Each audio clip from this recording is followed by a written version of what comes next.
Assalamualaikum warahmatullahi wabarakatuh. Kali ini saya akan cerita tentang ayah saya, yaitu seorang pengusaha yang sukses. Yang pertama yaitu kita masuk ke pembuka. Ayah saya bernama Raden Riki Samsul Arif. Ia lahir di Bogor tanggal 19 September tahun 1967. Ia adalah anak terakhir dari 9 bersaudara. Ayah saya adalah seorang pengusaha di berbagai bidang seperti bidang bela diri, mebel, dan properti. Sebelum mulai berbagai usahanya, saya bersekolah terlebih dahulu. Ia menempuh sekolah dari SD sampai D3 wira swasta. Saat berdagang inilah ayah saya bertemu dengan ibu saya.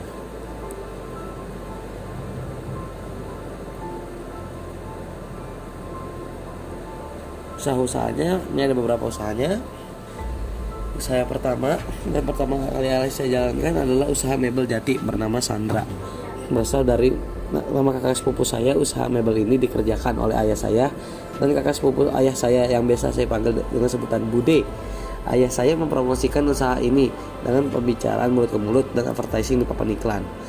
Mebel ini juga menggunakan bahan tangguh seperti kayu jati. Jadi mebel ini bukan sembarang mebel biasa ya guys ya.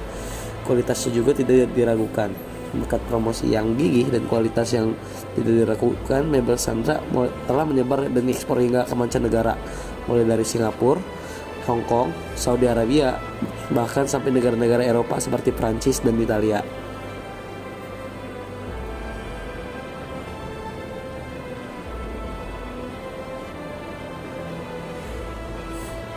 Usaha yang kedua saya jalankan adalah investasi properti dan lahan, seperti membeli lahan atau rumah kemudian menjualnya kembali saat harganya sudah tinggi.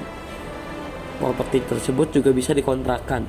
Ayah saya menjalankan usaha ini bersama teman kuliahnya. Usaha properti ini dijalankan oleh ayah saya mulai dari DKI Jakarta sendiri hingga sampai Yogyakarta, dan paling banyak rumah atau lahan yang terjual berada di Bogor. Beberapa langkah yang saya tahu dan dapat saya simpulkan seperti ini untuk investasi. Pertama-tama cari lahan yang tepat terlebih dahulu. Yang kedua adalah menyiapkan dana, dan seperti kita tahu ini investasi.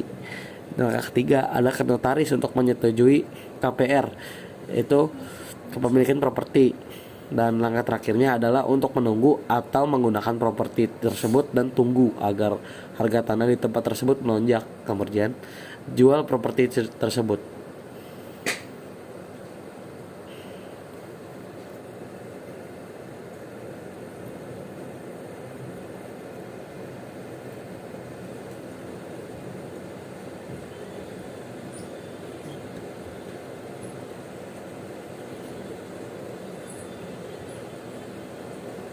Bisa dibaca seperti ini.